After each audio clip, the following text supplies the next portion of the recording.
Good evening, everyone. I'm Kai Reed.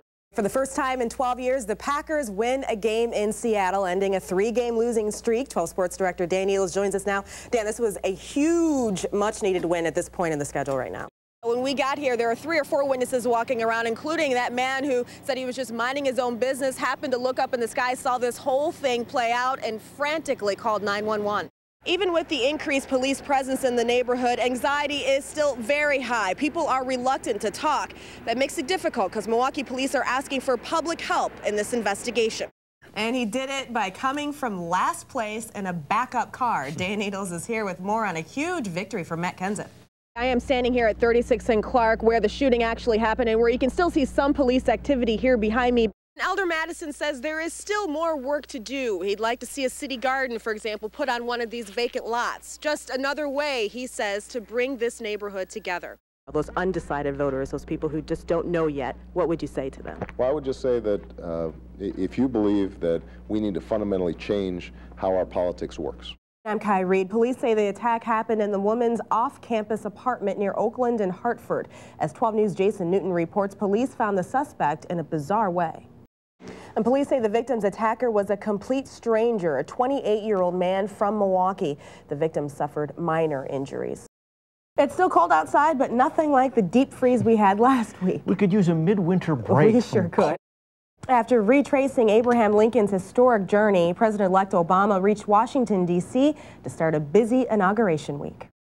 President-elect Obama plans to spend the night across the street from the White House at the Blair House to put the final touches on his inauguration speech. People trying to get to Washington for Tuesday's historic event are running out of travel options. Anyone hoping to take the same route that President-elect Obama did yesterday is advised to get a ticket very soon. Amtrak says nearly all trains from Philadelphia to Washington, D.C. on Tuesday are sold out.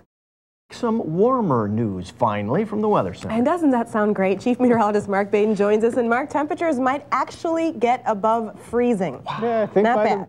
I'm in a neighborhood just west of the Fox River, downtown Waukesha, and I can tell you this is an absolute disaster out here. I'm going to step aside so you can see what we've seen people doing out here all day long. These guys just jumped in a boat just to get from one side of the street to the other. This water is 3 feet high at some spots. Some people have up to 6 feet of water in their basements.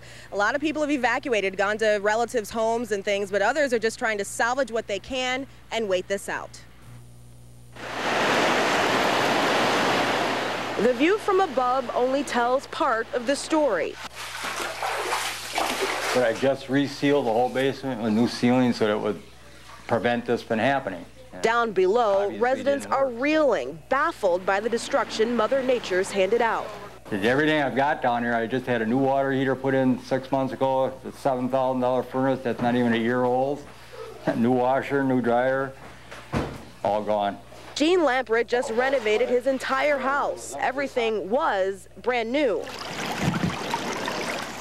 This all happened within about a 2-hour period of time. It had already gotten halfway into my backyard. That's when I started trenching. I figured I better find a way of getting it out of here.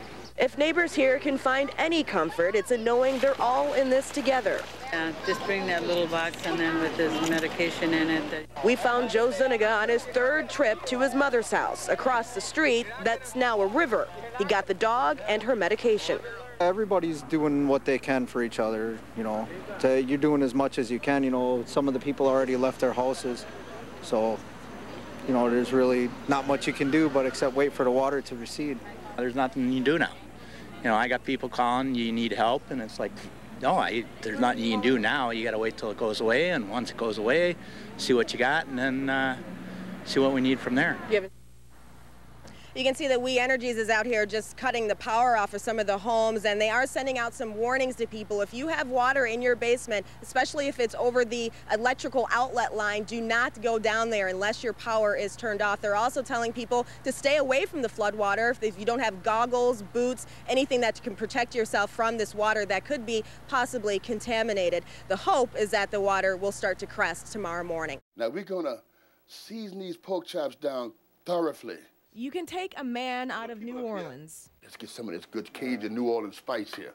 But you sure can't take New Orleans out of this man. I like to show off. I like to keep it real. We first met Chef James Miles days after he and hundreds of other New Orleans evacuees landed on Milwaukee soil. Then he was cooking in a church basement, doing what he had done for nearly 30 years back home before Katrina took everything. Anytime you have to push bodies out your way so that you and the troops could pass, you're going through something. I don't like to dwell on the past too much because, you know, I mean, we all knew people that we will never see again because of this. So, I mean, I like to try to stay focused on the positive things. So now this is some granulated garlic. And he's come back in a way he wasn't even so sure he could. A year later, he's running Chef Miles Cajun Catering, his own business.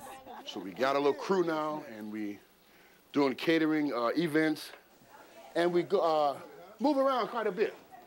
And it's going well. He likes to stay positive, but on this one-year anniversary, he can't help but to think about all he's lost. I made contact with my sister and two of my brothers. Now, the rest of them, I don't know. I don't know where my kids are. Just I get so homesick sometimes. I was born and raised there. I am a New Orleanian. I am a native. But due to the fact that I know that there's nothing to go home to, no, this is home. This police report gives a chilling account, gives some very disturbing details about what may have driven the student to bring knives to school last Thursday morning and violently attack his classmate and friend. By all accounts, it started off as a routine day at South Milwaukee High School. But according to the police report, things weren't okay for 17-year-old junior Brenner Harris. He told police that while at home the night before, a voice came inside his head and stated, "Why should I cause myself more pain than I already am? Just give the pain to everyone else around you." Harris says he put 3 kitchen knives in his backpack with plans to harm the first person he saw at school the next day. Police say Harris followed up on that plan by attacking a 15-year-old classmate, a friend who he struck up a conversation with just minutes before. Investigators say Harris stabbed the victim in the back as he tried to run away. According to the police report, Harris asked his friend if he was religious and asked if it was a sin to hurt someone that was not religious. Then Harris told police it all went blank there. We didn't see him actually get stabbed, but we saw him right afterwards.